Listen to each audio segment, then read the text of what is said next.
Hi, good morning, everyone. Welcome to 108th session of CMAAO platform. We are live on 30th of April. This is the last day of the month. We are live on 9:30 a.m. Indian Standard Time, and we are joining in from more than 10 countries. Today, we have a very, very important topic. It is one of the topics which we have brought in CMAAO platform. The topic is being presented by Dr. Suryakant Tripathi. He's a professor and head for Department of Respiration Medicine, KGMU, Lucknow. He's also vice chairman of IMA, AMS, past president, ICS, and NCCP and ICAAI. And the topic I would love Dr. Suryakant to introduce. It's on yoga and to take the session. So, Dr. Suryakant Tripathi, it's over to you. We will introduce all the people once the session is started in the middle when we are open for question answers. Okay. So thank you. Hi, namaste to all. And thank you very much for this wonderful opportunity on the platform of international platform, I would say CMAAO. And I really remember today Dr. K.K. Agarwal, who has been the, I think, president of CMAAO. And of course, mentor of so many doctors in India, including myself. He was my elder brother. So first of all, I pay my tribute to Dr. K.K. Agarwal, and then I'm going to share, of course, my slides. So just wait for half a minute. Thank you.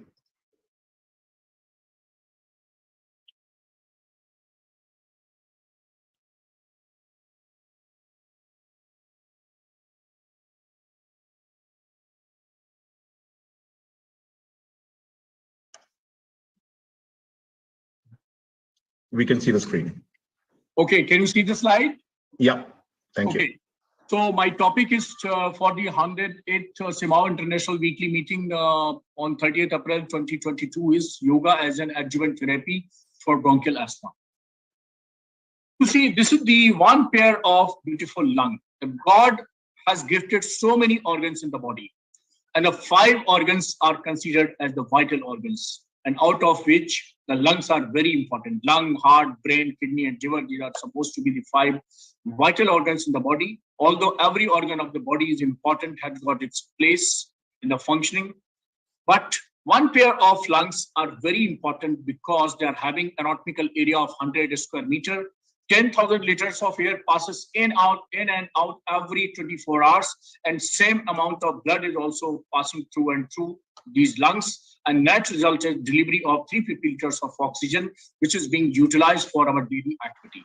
So this 10,000 liters is called ventilation, function of the lung, that is ventilation. And of course, the second 10,000 liters of blood circulation is called perfusion. So the function of the lung in physiology in MBBS first year, for the MBBS first year student, it is said that 2 important functions of the lung are the ventilation and the perfusion, and of course oxygenation of the body. And that's why it is called Pranavayu in our Indian, of course, literature. Asthma is a heterogeneous disease usually characterized by chronic airway inflammation. It's defined by the history of respiratory symptoms such as wheeze, shortness of breath, chest tightness, and cough that vary over time and intensity, together with variable expiratory airflow limitation. See, this is the most important PowerPoint which is I'm going to show. It usually I show in the lectures of Indian Medical Association, the general physicians, and for the MBBS final year student. This is called the concept slide of asthma. This is called ABC of asthma. A stands for airway hyperresponsiveness, B stands for bronchoconstriction, and C stands for chronic inflammation. This one PPT shows the basic pathogenesis and pathology of bronchial asthma. You can see in the first slide, these are the normal cut section of the normal air tube without asthma. And in the second, you can see the air tube with asthma, where the lumen of the bronchitis has narrowed down, filled with the mucus, and hardly there is any space for the air transport. This is very important study from India, Salvi et al., my friend Salvi et al. From Pune, India. And this shows what are the trigger factors. For the trigger factors, I think you can mute others. This is the study which shows what are the trigger factors in India for the asthma. And of course, pollution is most important than dust and so many others. What I am trying here is the, of course, stress is also in 11%. So it's a very important trigger factor for asthma, is stress in 11% of Indian asthmatics. So why I'm showing this slide, you will see in the next, after a few slides, what is the importance of stress is and triggers and how can we overcome this stress with the yoga and pranayama. So the asthma treatment virtually, literally can be classified into two parts, the pharmacological or drug treatment, and then of course, non-pharmacological or non-drug treatment. So the drug treatment is usually emphasized, practiced world over by the doctors, physicians, chest physicians, pulmonologists, even the general internist, the general medicine people, and even by general physicians, pediatrician. But there is a lack of emphasis on the non-pharmacological treatment. And why non-pharmacological treatment is important and coming up in a big way, I'll show you in certain few slides. Now, this is the GINA stepwise treatment where you know step 1, step 2, step 3, step 4, step 5 treatment. As you go for the step with the severity of asthma, you can add on the treatment options. Inhaled corticosteroid and the SAMA combinations, LABA and SABA combinations are the usual story for the treatment of asthma. But in higher steps, you can add on certain other drugs. So this is called step up and step down therapy for the asthma. Once the patient is controlled, evaluated every 3 months quarterly. And if the symptoms are controlled, pulmonary functions are good, you can step down. Otherwise, you can step up. Or you can, if the patient is stabilized, then you can stop on that step. So that is with this, this is the pharmacological treatment, only one slide for that. But are we thinking of treatment for the modifiable risk factors? So we have to think of, other than the drug treatment, what are the risk factors for this patient? So individually tailored risk factor has to be taken with the history. So detailed history is very important for asthma management, and you should take the, what are the modifiable factors? For example, exposure to tobacco smoke. I used to say, my patient, you cannot continue the 2 inhalers. My inhaler prescribed by me and your inhaler means the smoking. So you have to stop smoking, and of course, you have to continue with my inhaler. So I used to say my patient in a very light mode that you can't continue 2 types of inhaler. An inhaler prescribed by me and inhaler you see practiced by you. So you stop your inhaler and then take my inhaler. So simply, we have to think of these so many factors. For example, obesity is another factor. Yes, you can ask the patient that this obesity is a risk factor and this can be modified. Your inhalation medication can be reduced with the reduction of weight, and similarly, major psychological problems. And this shows that it's, yes, we require a lot of mental health assessment also. And this has been proven. I will show you in the next slides that yoga and pranayama, yes, they work very well for the smoking cessation adjuvant therapy also, for obesity reduction also, and for dealing with the major psychological problems also. So modifiable, if you see the various non-pharmacological therapies and strategies, if you see, this slide is from the GINA. GINA is an international body that is called Global Initiative for Asthma Management. And every year this reviews the asthma management and gives its guidelines. This is the 2021 guideline, Global Initiative for Asthma. 2022 guidelines, sorry, recent guidelines, which shows that cessation of smoking, physical activity, healthy diet, weight reduction, breathing exercise, avoidance of occupational exposure and other exposures, they are very important non-pharmacological therapy. Here, if you focus on breathing exercise, what we call in the medical literature breathing exercise, in Indian heritage, it is called the yoga and pranayama. So what is yoga and asthma? Now I'll go into this in certain slides, in a few slides, the history of yoga and asthma. History of first yoga, and then of course, what is the linkage between the adjuvant therapy of yoga with asthma. So first come to the history of yoga. This is the Adi Yogi, the first teacher of yoga in the universe, the Lord Shiva. Lord Shiva is one of the important god of the Hindu community, and this is said to be, he propagated the yoga in the universe, and that's why Adi Yogi Shiva, Lord Shiva, is called the first teacher of yoga in the universe. And then, of course, the Maharshi Hiranyagar, So these are some rishis. Adi rishis are usually said to be the scientists of that age. Scientists were not like modern scientists, but they were you see in the caves and the small of course jhopis, and then usually in forest, and they used to do certain experience, created the evidence, and then gave the certain guidelines. So older rishis were the modern scientists. So Maharshi Hiranyagar did a lot of work on yoga, and he is supposed to be the founder of yoga on earth. Lord Shiva is the founder of yoga on the universe, and he is supposed to be the founder of yoga on earth. And then Maharshi Patanjali is the very important pioneer and propagator of the yoga in India, Maharshi Patanjali. He gave the Patanjali, you see the sutra, compiled the Yoga Sutra, and he is said to be the father of modern yoga. So he changed the traditional yoga into the modern yoga. So Patanjali is said to be the compiler, not an originator of yoga. And that's why we have a lot of gurus of modern yoga, and top of list is the Patanjali, the Adi Shankaracharya, Gyaneshwar, Matsyendranath, Gorakshnath, Sri Ramakrishna, Sri Vivekananda, Swami Shivanand. I would name one Rishi, Gorakshnath.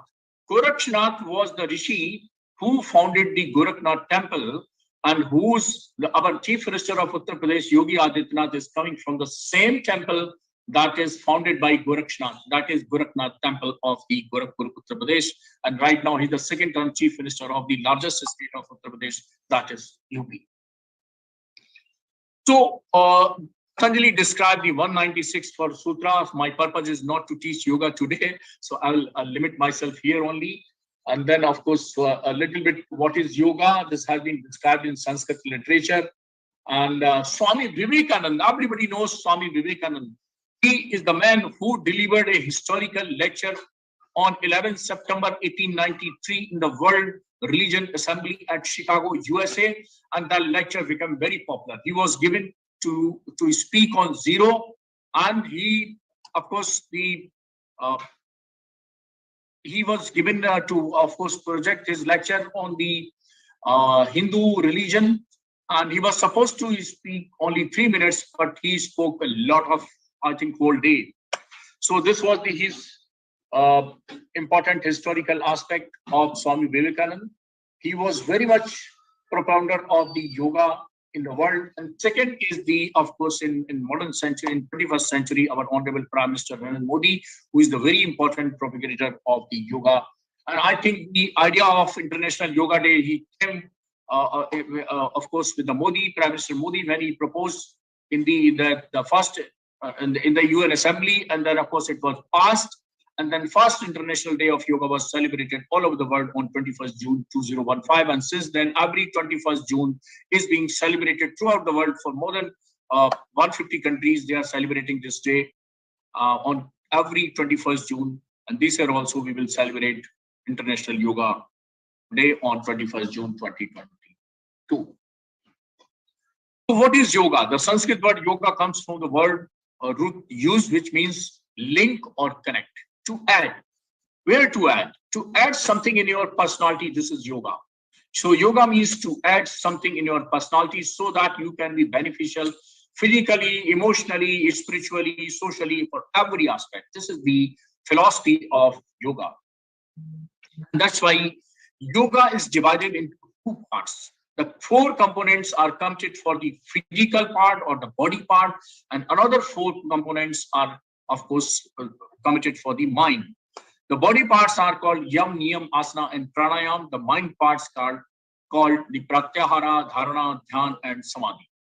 So we usually practice the body parts. In a nutshell, we can say, if we divide the health into the 4 components, although WHO has given the 9 dimensions of health, and out of the 9 dimensions, the 4 are important: the social health, physical health, mental health, and the spiritual health. So for social health, we practice Yam and Niyam. For physical health, which is popularly known as yoga in modern days, we use the asana and pranayama. So asana and pranayama, the 2 important components out of the 8 components which are usually practiced throughout the world for the literally meaning of yoga. So yoga is a very wide term, have got 8 components, but usually we practice for the physical health, that is called asana and pranayama. For mental health, we practice the pratyahara and dharana, and for spiritual health, we practice the dhyana and samadhi. So these are the very usually classified, structured components of yoga according to the various components of health. So a lot of studies in the past, starting from 1961 to 1987, a lot of studies have been done with a very small pilot project. I will not go into the detail, but I will come forward directly. Does yoga improve asthma? Now, this question can be answered by 5 types of evidences. First type of basic experience is the personal and patient experience. This is practice. I will not go into the detail because this is very vast. A lot of patient and a lot of personal experience. They will say this is my personalized experience that yoga benefit asthma. So I will not go into the detail of this point. But the second point here, a lot of studies have been done on uncontrolled studies, that is subjective evaluation and assessment. Then, of course, another is the objective measurement of uncontrolled study. The most important are the components of 4th and 5th, that now we have the evidences in terms of control trial and also in terms of double-blind placebo control trial. So I will go one by one. Coming to the first, that is subjective assessment. Uncontrolled studies, subjective, and the first study came in 1967, and then till of course 1975 we have a lot of, till 1982 we have a lot of studies, and I would you see a lot of Indians they involved in these studies, Deshpande, Utpa, Bol et al. And then of course the objective measurement, one step ahead, uncontrolled but objective assessment. Then important study came in 1986, that published in BMJ by Nagendra HR et al. In 1986. Nagendra HR is supposed to be the chancellor of a yoga university in Bangalore. He's out of the 3 important yoga propagator in the country who are the directly advisor for the yoga committee to the Prime Minister Modi. He's one of them, Nagendra HR. He has got first publication in 1986 in BMJ. That's supposed to be the very important publication. And then I would, of course, refer to the Dr. Vedantan PK, who is practicing in USA only. And he published in 1998 in Allergy Asthma Proceedings. And then, of course, the Dr. Viren Singh from Jaipur. He has been the president of Indian Chest Society. He's my senior. And he also published a lot of objective uncontrolled clinical trial. And then comes the control trial. Again, I would refer to the Dr. R. Nagaratna and HR Nagendra, same Dr. HR Nagendra, who happens to be the now chancellor of a yoga university at Bangalore and one of the 3 important advisors of yoga to the Prime Minister Modi. And then this control trial shows out of the 53 patients that yoga group has significantly greater improvement in weekly number of attack of asthma, score for drug treatment, and peak flow rate. So this was published in 1985, way back in 1985. And then we have a lot of other studies which showed increased peak expiratory flow rate and improves nocturnal wheeze. And then, of course, this study came from Dr. Viren Singh, 1987. And then another study, effect of yoga breathing exercises on airway reactivity in subject with asthma, came again from Dr. Viren Singh, Jaipur, published in Lancet, 1990. And then another study published in American Review of Respiratory Diseases in 1990. And then another study published in American Journal of Respiratory Diseases and Journal of Asthma in 1993 and 1999. And then, of course, another study of same group published in British Press, published in the Lancet, and that was referred first time in any international guideline, that is the British Thoracic Society guidelines for the asthma, published in 1998. So that first time any international guide recommended and included the part of yoga in the management of asthma, 1998. So first time any international guide included this part, and they comment that we only identified one study of yoga while spirometry did not change bronchial activity, decrease, suggesting some effect from the intervention. This merit further study. So these were the comments, and of course the work was referred was of Dr. Viren Singh, published in the Journal of Asthma and Lancet. The first time the our authentic international group, that is GINA. GINA is, I said, Global Initiative for Asthma Management. First time they commented on the role of yoga in 2002. So first was the British Thoracic Guidelines, second was the GINA, Global Initiative for Asthma Management, which commented that there was a small but significant reduction in histamine reactivity in group treated with pranayama breathing. The reason for this improvement is not clear. So this was based on the study of, again, Dr. Viren Singh, published in Lancet 1997 study. Of course, I would discuss the latest study published in last 3 years. And our work in King George Medical University, I will also share with you. The yoga therapy as an adjuvant in the management of asthma, this was published in the 2021. And the conclusion shows that yoga appears to have significant positive effect on control of asthma measured by pulmonary function test and quality of life. Therefore, yoga therapy can be recommended as an adjuvant in the management of asthma along with the standard pharmacological management. So no study has recommended that you should replace the standard medical treatment with yoga. It should be used as adjuvant therapy. And that's why I have kept the topic as yoga as an adjuvant therapy. Another study came from, from the Cochrane Review Library, that the yoga for asthma, it's a review article. And this shows, this review article, of course, shows that the result is yoga probably improves quality of life and asthma symptoms to some extent. The effect of yoga on lung function were inconsistent, and a small amount of evidence indicating that yoga can reduce medication uses also. That published in 2016. So another study published in November 2021 as a review article, role of breathing exercise in asthma, yoga and pranayama, and shows that the physiology of yoga and pranayama, rationale for their use in children with asthma, along with the summary of various studies conducted till date. This have been discussed in this review article, and these are followed by recommendations regarding their incorporation in the standard of care of children with asthma. So basically, this review was basically on pediatric asthma. Now, another study, a feasibility randomized controlled trial of novel activity management in severe asthma, that is called Namaste study. So yoga and the mindfulness, and this conclusion of this study shows that a yoga and mindfulness intervention was feasible, acceptable to patient, and improved health-related quality of life. The findings will inform design of much needed future research into physical activity intervention for severe asthma.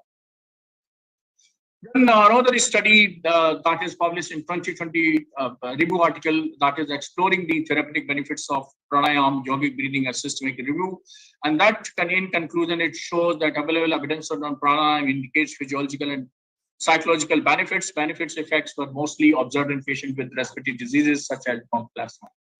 And then, of course, the yoga training improves quality of life in women with asthma. That's a gender-based study. Published in 2012, that's what's important. First time the gender-based female asthmatics, because females are more vulnerable for asthma, and that's why this study was published in Journal of Alternative and Complementary Medicine in 2012. And then another study published in Complementary Therapeutics in Clinical Practice, published by Elsewhere, the effect of yoga on dyspnea, sleep, and fatigue in chronic respiratory diseases. And in conclusion, it shows that yoga has been found to reduce the severity of dyspnea and fatigue and improve sleep quality in chronic respiratory diseases. And same time, also studies published. And then I'm coming to our group research work in the field of yoga and asthma. So this was the PhD topic. That is the degree awarded to my student Shruti in 2014. So we did a study from 2008 to 2014 for 6 years. And then we published a lot of publication on this. This is the doctoral degree, PhD degree awarded by King George Medical University in 2014. And this study was randomized controlled trial on the yoga intervention of yoga. And in which we took the 240 patient randomized into the cases group, that is a standard, that was given a standard medical treatment plus yoga intervention, and then control for the 120 patient, and patient were assessed periodically at baseline, at 3rd month and 6th month, and following assessment were done: assessment of biochemical profile and antioxidant status, and assessment of symptom score, assessment of pulmonary function indices, that is called the spirometry indices, assessment of inhaled medication, and assessment of asthma quality of life. And these were you see the module, the program module, the intervention module of 30 minutes for the various yoga and pranayama asana techniques. And these are some yoga asanas which were practiced: Gomukhasana, Dhanurasana. And in conclusion, it showed that significant improvement in biomedical profile and antioxidant level. Asthma symptom improves, decreased significantly. Yoga group, not significantly better improvement in spirometry variables than controls. That was the negative outcome, I would say, not positive outcome, I would say, and about 50% decreases found in the rescue inhaled medication. That's what's an important thing. If you are able to reduce the inhaler medication, because the inhalation therapy is not very much acceptable in Indian population. I don't know, I'm not aware throughout the world, but if you see the Indian subcontinent, in India, if you see, one study shows that only 9% of Indian asthmatic, they take regular medication. That's all, finish. And only 30% of Indian asthmatic, they are on inhaled medication. Otherwise, I don't know what type of therapy they are taking. So I think yoga can be very adjuvant for the even compliance, increasing the compliance and adherence of inhalation therapy also. And same student did the then postdoctoral fellowship under me, and that thesis has been submitted in February 2020 also. And same time of results and the study, this was also conducted after the PhD. So I think this is one of the important PhD thesis submitted and then followed by the postdoctoral fellowship also. And same time of study design and results were included. And these are our 16 important index publications related to yoga and respiratory practices. If you Google the yoga and asthma, Shruti and Suryakant, then of course you will find all these 16 publications related to our work in the last so many years. And this is our yoga hall in Department of Respiratory Medicine and King George Medical University, where we practice, allow the patient to practice. So in nutshell, I can say that yoga tries to control asthma by cleaning the lungs and making the patient initially internally strong so that patient does not react to stressful situation. As the disease is primarily of the lungs and respiratory system, pranayama and asana selected are to restore the health of the lungs and the respiratory system. The posture prescribed drain out the mucus from the lungs and relax the lung muscles. Yoga also teaches to breathe correctly. Yoga not only clears the lung, but also gives the willpower to give up the smoking through meditation. So that's why it also helps in reducing the smoking, stopping the smoking, and of course decreasing weight also.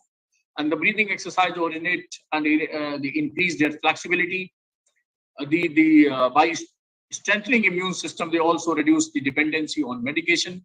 Asthma symptom score can be improved with a shorter period of time by the regular practice of yoga with the standard medical treatment. So in nutshell, we can say that asthma can be a very important adjuvant therapy for the standard medical treatment for the management of bronchial. Thank you very much for your attention. Thank you, Dr. Suryakant. This was an excellent session. And rightly said, I think yoga is one of the very important aspect where a lot of people are getting into it and a lot of people are getting benefited for, a cure which is happening without the medicine. So I would open the forum for the question answers for CMAAO people here. Anybody has questions here? I don't say without medicine. I say with standard medical therapy, yoga is a very important adjuvant tool, and it can reduce the number of medications, number of the inhaled medications. Yes. Absolutely. What my point was, if you start yoga very early, when you're not on medication, you probably can delay your medication. Yes, you can delay. So is there any science or anything where you have a successful where yoga has completely cured a particular let's say asthma or something else, like completely cure and there's no medication required? You see, in modern system of diseases, the lifestyle diseases, for example, diabetes, hypertension, the asthma, these are the diseases which are the lifelong diseases. There is no cure in any pathy. There is no cure in any pathy. At the initial stages, reversal can be done. Reversal of diabetes can be done. Reversal of hypertension can be done. Reversal of asthma can be done. Yes, in initial stages can be done. You see, the asthma is basically the genetically determined disease where you have the genetically determined hypersensitivity in the bronchial tubes for the inflammation and then bronchospasm after the exposure to certain trigger factor. And trigger factor, I have listed already that air pollution, the smoke, the pollutants, allergic, pungent smell, the fast food, cold drink, stress, obesity, and so many you see triggers are there. Certain are modifiable triggers which you can modify, and certain are non-modifiable because genetics you cannot modify. You are born in a family of asthma, then of course you are bound to have the the increased risk factor for asthma. But you see, just understand what is the physiology behind the pranayam, I would say. You see, what is pranayam? Pran plus ayam means extension of breathing. Normally, when we breathe, we take 500 ml of air, half liter of air inside the lungs, and we exhale same amount of air. During pranayam, we breathe deeply, like this. So normally, when we breathe, we don't do extra effort for the breathing. Breathing is a very silent procedure. You are taking breath, but you are not experiencing. But during deep breathing, you inhale deeply. So you are not only inhaling the half liter of air, but you are more than that, 1.5 liter, 2 liters. So normally when you inhale, the lung movement is like this, inhaling, exhaling, inhaling, exhaling. But when you do pranayam with the deep breathing, then you inhalation, lung like goes this, exhalation, lungs like goes this, lung inhalation, lung goes like this, exhalation, lung goes shrinks like this. So basically, the 1/3 of the alveoli is the smallest part of the lung where diffusion of the gases occurs. So these alveoli, normally 1/3 of the alveoli, they remain collapsed. And when you take deep breathe in pranayam, they get open. So basically, you are increasing the oxygen carrying capacity of the lung, number 1 point. The second thing is anything, for example, a small mucus is there, a small pollutant is there. When you take deep breathe, so that also get exhaled out. So it clears the airway. So second, it opens the alveoli, the closed alveoli. Usually, normally 1/3 alveoli remain collapsed. So it opens the collapsed alveoli. It clears the airway. And the third thing is that when you take the deep breath, so it basically increases the stamina of the respiratory muscles. The respiratory muscles like the diaphragm and other accessory muscles, because of the you take deep breath. So I used to give the example when you go to the gym and you do exercise like this, you increase the tone of the biceps and triceps muscle. When you do pranayam, you improve the tone of the diaphragm, the other respiratory muscles. So the respiratory muscle tone get increased, the ventilatory power get increased. You see, whenever we put the patient on ventilators, we used to say that he's going in ventilatory fatigue. So if we can improve our ventilatory power, ventilatory stamina, ventilatory muscle tone, that is strengthened, so we can give the guarantee to the patient that if you are hospitalized because of any breathing problem in future, because of COVID or certain other diseases, pneumonia or anything, if your ventilatory power is strong, you may be hospitalized in a ward or ICU, but definitely you will have less chances for shifting or putting on ventilators. So that is the power of the pranayam, that it increases the ventilatory power, that increases the muscle tone of the, of course, the respiratory muscles, and it increases the stamina of the lung, it increases the oxygen carrying capacity of the lung, and that's why it can prevent a lot of respiratory diseases, lung diseases. So lung becomes a very competent and of course very powerful with full of stamina. So that is the physiology behind what is the actual role of pranayam and yoga. And certain yogic asanas and postures, they also help in the squeezing of the lungs to remove the carbon dioxide out and to remove certain secretions, to remove certain air pollutant inside the lung or other particles or other allergens, I would say. So these postures means yasanas of the yoga and in combination with the pranayam. And if you do in combined meditation also, that meditation help in reducing the tension, stress, psychological factor. And this type of exercise this year increases the metabolic rate. So it also helps in reducing the weight of the patient. So I think these are the 4 or 5 dimensions of the yoga and pranayam, the basic mechanism, basic physiology, how they help in improving the asthma. Thank you, Dr. Suryakant. And I welcome our chair for CMAAO, Dr. Chong is here. I also want to highlight the presence of Dr. Anjlika, Dr. Akhtar Hussain from South Africa. We have Dr. Matanda Pillai from India. We have Dr. Jamal Chaudhary from Bangladesh. And we have Philippines Medical Association, Dr. Benito here. And I don't see any other name right now. Dr. Chong, we were covering the yoga session. I think you have missed out the presentation, which we can see obviously on the live, which was there. So I will share. Namaste, Dr. Chong. So yeah. So I'll invite Dr. Anjlika for the question. She has a question. Thank you so much, Dr. Kant. This was a very, very eye-opening lecture, and I want to congratulate you and your team on the work that you have done. And I think it is the role of yoga is very underplayed in the clinical teachings of our students, and it should be more prominent. You are so right. One of the biggest problems is that patients get panic when they can't breathe, and then the whole cycle actually escalated, and by the time they come to you, they actually don't wheeze anymore, but they are having an anxiety attack. And I think the vagus nerve also plays an important role, and if I listen to you, I think that is part of what yoga is doing. And I think if we can start to teach children to do yoga, for me at my age to try to get to do yoga, you will never succeed.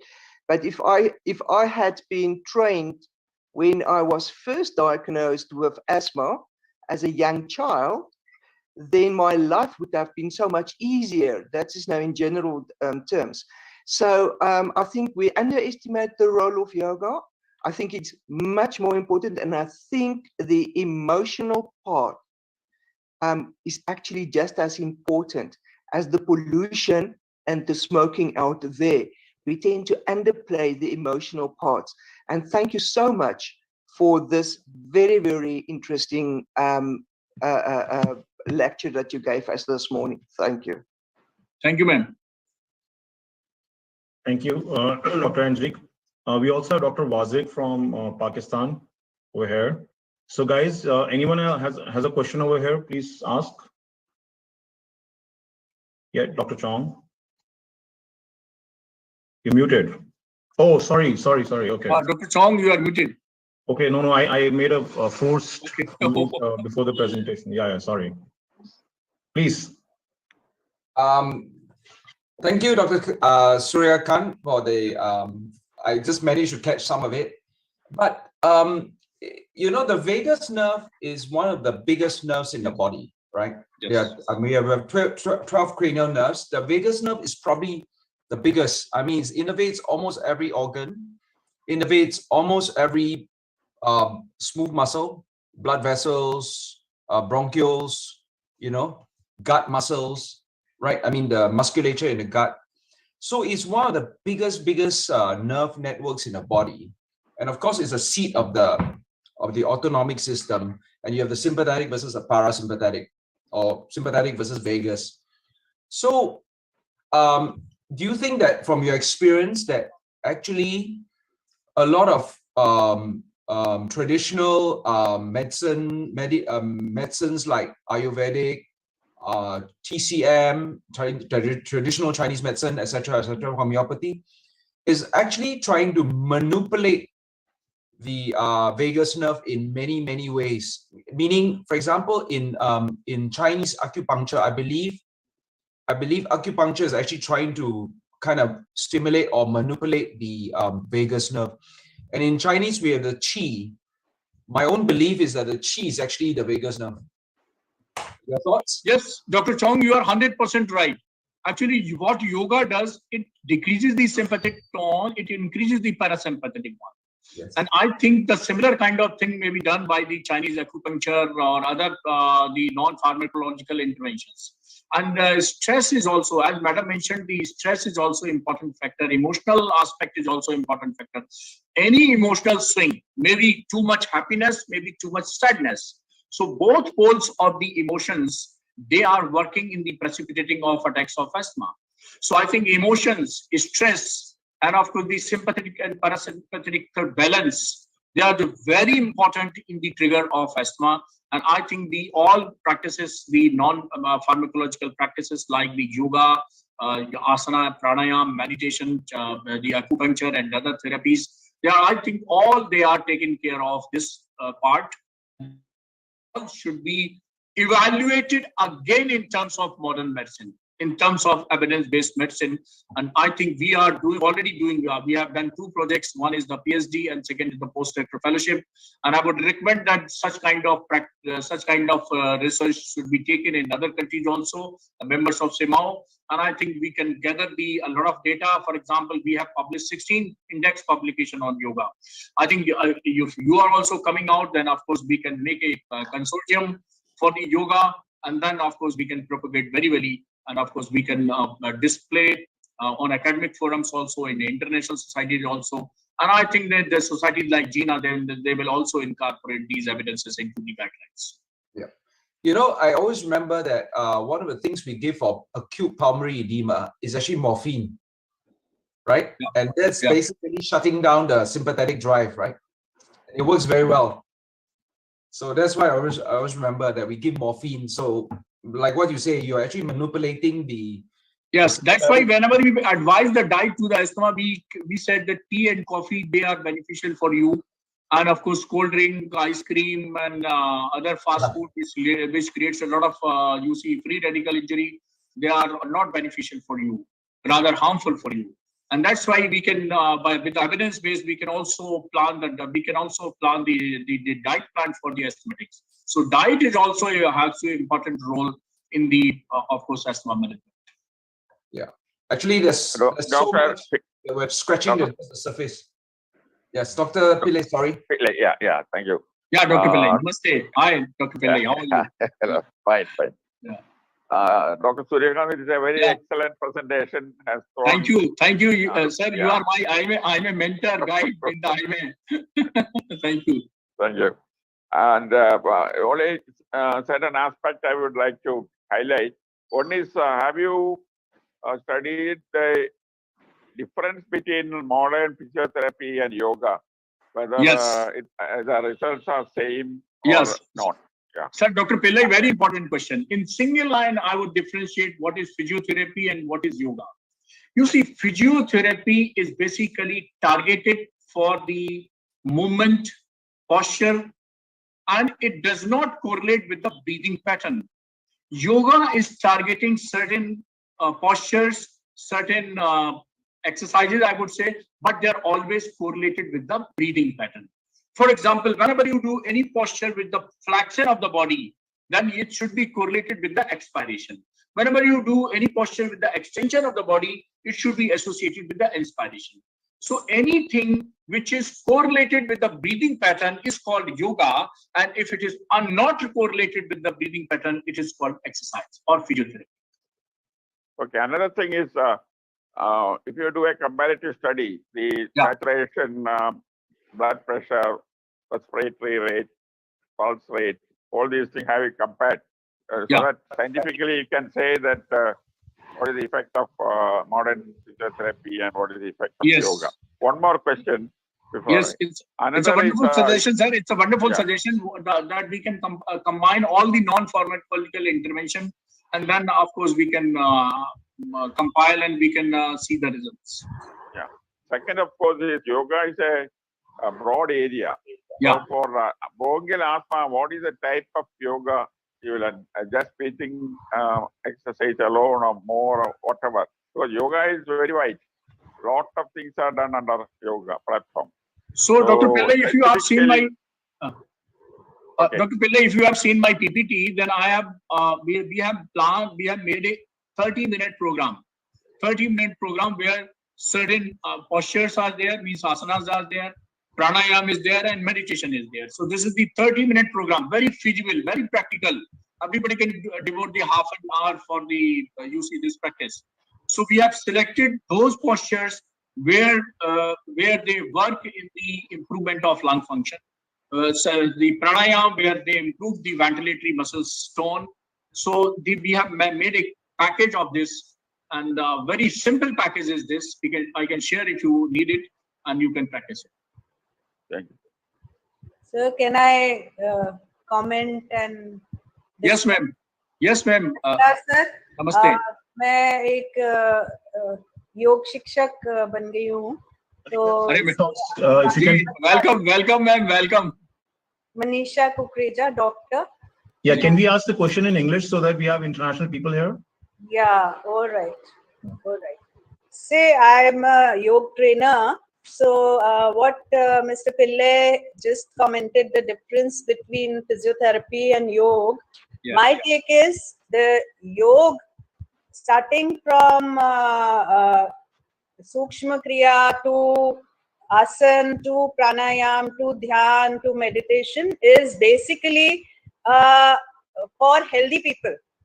Very clearly for healthy people, starting from Patanjali. Yes, it's been used as therapy many times, but main thing is to prolong life, like in Ayurveda, and yoga has the main role to prolong your life. The number of breaths you are able to take and control, not breathe, those are counted to prolong life. This is the philosophy behind pranayam. And physiotherapy is therapy.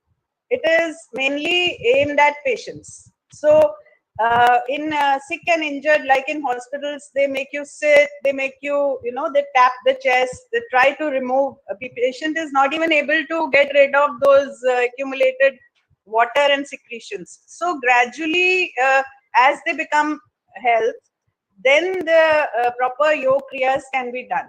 So a number of them cannot be done in a sick condition also. So yes. This is my contribution. Yeah. Ma'am, you are 100% right. That's why we never recommend yoga and pranayam during acute exacerbation of asthma or any disease. Absolutely. In fact, asthma patients are not asked, though they do benefit, to do Bhastrika, the maximum ventilatory volume exercise, which we learned as maximum ventilatory in the shortest possible time, the speed as well as the volume of intake and output. So those are not to be done by asthmatics and COPD, wherein those bullae are formed and then they may, even burst them. So this is correct, ma'am. Thank you, ma'am, for your input. Very important. So thank you so much. Yes, there is a lot of importance in yoga. So we are discussing more on it. Do we have more questions from the association here?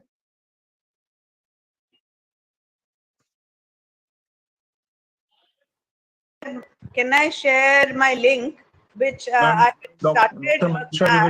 We will take this offline. I started a class purely. We will take this offline, please. Yeah. This is the association meeting, please. We will take it offline.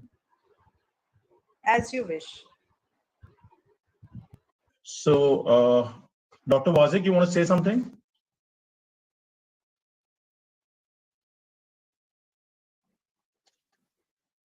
Okay, so Dr. Chong, can we do a quick round of... Yeah, Sarab, yes, I was muted, and thank you for asking me. I would like to thank Dr. Surya for this very exciting and excellent presentation. Yoga definitely needs to be a part of our normal daily life routine. And for a healthy lifestyle, yoga can be added to one's life. And definitely, yoga can, it doesn't require any financial burden to anybody, and it can be included in regular schools so that people get involved with yoga for to prolong life, as saying, and have uh, a regular feature of their life right from the start of their early childhood. And it was excellent presentation. I really thank you for that. My question is whether this yoga is basically for the respiratory part, or it does help in other, all the asanas and all that. The little I know also helps in, relieving the mental stress and the physical activity of a person. So thank you very much for wonderful basically questions, sir, and giving the wonderful input. And thank you for the compliment for my PPT, for my lecture. You see, yoga has got effect and impact on almost every system of the body. But what we have made a module for the 30 minutes that's primarily affecting, of course, the lung function. And if you evaluate the yoga, it can improve the brain function also. It can improve the lower the blood pressure also. It can improve the insulin sensitivity and insulin resistance also. So I think it has got the various dimensions, various functions on the various system and organ of the body. But what we have discussed during my presentation, that is half an hour module, primarily based for the improving the lung function. thank you. In fact, I think yoga is very good for lower back problem. People who have a lower back have seen that the yoga has really helped them to reverse the pain in the joints, and it is very helpful. In fact, my parents do that, and they have been very benefited for, and like with the painkillers and everything has gone off. Yes, Dr. Manisha. Sorry for interjecting every time, but yoga, Dr. Wasim, is entirely not only physical, it's mental, it's psychological, physiological, it's soul, Atma, Paramatma. So it goes stepwise. It's not alone an exercise. It's one of the most fantastic gifts our Rishi Patanjali, and even before him, gave to India, and now it's gone around all over the world. So it's not only for back, it's for the entire skeletal system, for muscular system, for osteopenia, for sarcopenia. We all lose muscle mass, bone mass, etc., etc. Joints go horrible, knee, any joint. I mean, if there is a little less possibility of any possibility of movement, you move on to yoga, you will definitely see improvements. And if doing childhood, there will be no such issues. So it gives entire relief, body, mind, soul, and reaches you to the higher powers. Thank you so much. Thank you for valuable comments. Anyone else? Dr. Chong, how do we want to take it forward? You want to cover the medical association updates? We still have about 15 minutes. I think a lot of, maybe we can just ask Dr. Pillai about what's happening in India. Just give us an update. Sure. Thank you. See, there is a gradual increase in the number of cases in India, particularly in two states, Maharashtra and Delhi, which almost gave up COVID-appropriate behavior, including mask wearing. Now, of course, all the states have tightened it up, and things are changing. But still, there is a gradual increase in the number, 3,344 cases. It used to be 650 and all. So there is definitely an increase in the number of cases. And the recovery rate, of course, remains around 98.74%. Positivity rate is 0.71%. And the total number of cases, apart from the daily number, is around 17,801.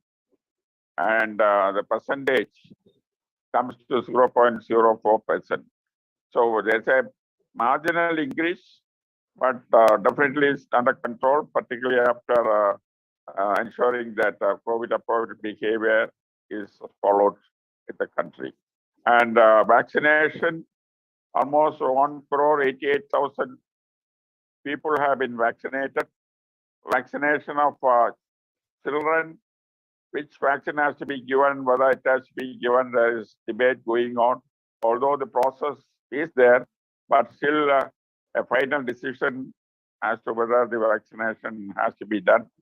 So the latest information is that antibody test is to be done to assess how much of the children had infection, silent infection, and what is their antibody status. So that again is going to be studied.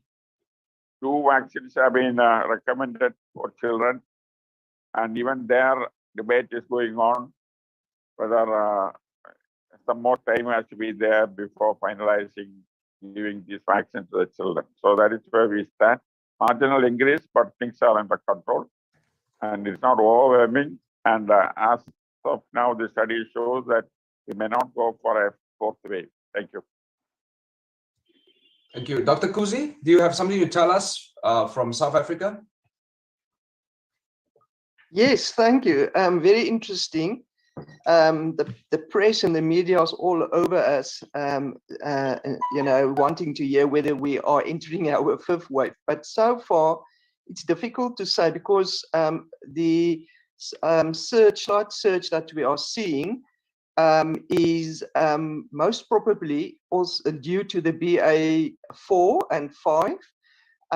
The other problem is we just had Easter weekend, we had the Jewish Passover, we had Ramadan, and South Africa, since we have lifted also recently a lot of our restrictions, everyone is going out and lots of churches, visits, weddings, all of that. So we sort of and then the floods in KwaZulu-Natal. So we're sort of watching, keeping a very close eye, because remember, never before had the subvariant started the 5th wave. So we will know within the next a week or 2 whether this BA4 will be a subvariant driving a new wave.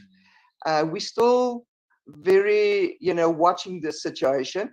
But I must say, from a clinical point of view, the patients are not really that much sicker. But interesting enough, I see a bit more real pharyngitis as well as otitis media. Very, very interesting. So I presume that must be part of BA4. But we will see going forward. But so far, not a new variant. So if the BA4 subvariant drives a new wave, it will be the first time that something like this happening. So hopefully next week we would be able to say a bit more about the situation, but we're keeping a very strict eye. And again, the same clinical outcomes with the BA1. So it's difficult. It's difficult to say what's going to happen. Maybe, as I said, within the next week or 2, we would know more. Thanks. I think Dr. Atkar maybe have some of the numbers. Yes, please, Dr. Atkar.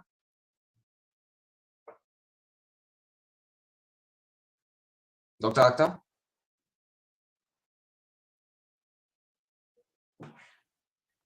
No, I agree. Thank you. I agree with Angelique and the very well presentation. There's a lot to learn from here. Thank you. Thank you. Dr. Wazi, do you have anything to update us on what's happening in Pakistan?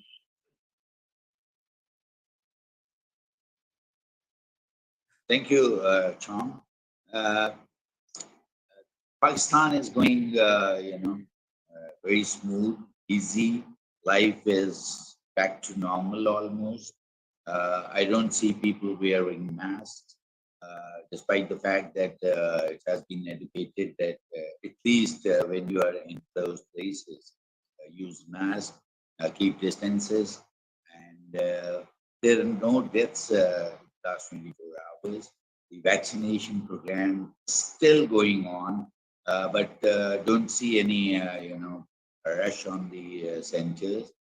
The boosters, the third and fourth booster jab is on. The government is providing it free of charge. So people are going for that, but don't see people much worried about it now, and they have eased up the life. The next coming week, we'll be having our Eid festivities, where people, physically meet each other, hug each other, and I hope that things remains controlled in our country after the Eid holidays. Let's pray and hope that a new wave doesn't come. Thank you. Thank you. I'd just like to update everyone on what's happening in Singapore. I think yesterday was just about 2,700 cases, 26 in IC, 23 needs oxygen, 6 in ICU. Right now we are actually more worried about dengue now in Singapore. We're having an upswing of dengue cases. Mask wearing outside is not necessary, but if you go into a building, you need to wear your mask, and group sizes, social distancing is all been relaxed.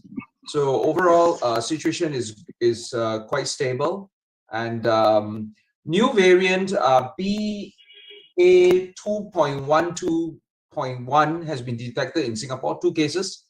This is about of course BA2 is the big guy, the big variant, comprising about 74% of cases in the US. This BA 2.12.1 is actually about 19% of the cases in US. It's an Omicron subvariant. So yeah, that's the situation we have now in Singapore. If there's no more questions and comments from everyone, I'll just I'll just quickly ask Dr. Akhtar to announce the next session. I think he has arranged a very nice speaker, very important speaker for next week. Dr. Akhtar, can you please brief us on that? Thank you, Saurabh. The next speaker on the 7th of May is Professor Shabir Mardi, who is the chairperson of the vaccine trial group, and he is the principal investigator of AstraZeneca. He is a scientist. Also, he is the dean of Wits Medical University, South Africa, and he is one of the top what you call COVID-19 program. All those presentation in South Africa Advisory Committee of National Ministerial Team, and he's also advisor to the President of Cyril Ramaphosa of South Africa. So he's very, very talented. He has more than 500 publications, and he is also an advisor to WHO. Sage Group. Yes. So it will be very interesting. I think we must have a lot of questions for him. He's always vibrant to answer every question. Thank you. Thank you very much. I'll share the I'll share the invite with you, Dr. Chong, and we can send this invite to all the doctors. I think it's we have been struggling to get his time for last, I think, 4 weeks. Probably not 4 weeks, I think 8 weeks, and he got COVID infected last time. Oh, yeah. So thank you, Dr. Akhtar Hussain and Dr. Angelique for inviting such important speakers from South Africa. Well, without much further ado, we'd like to thank Dr. Surya Khan again for his wonderful lecture on yoga, and always thank everyone for coming by to attend our weekly Zoom. And it's now Dr. Chong, we have Philippines over here also. I don't is it? Oh yeah, he just left, I think. Oh, okay. Dr. Yeah, he just left. He was there. I just saw his name before. Okay, cool.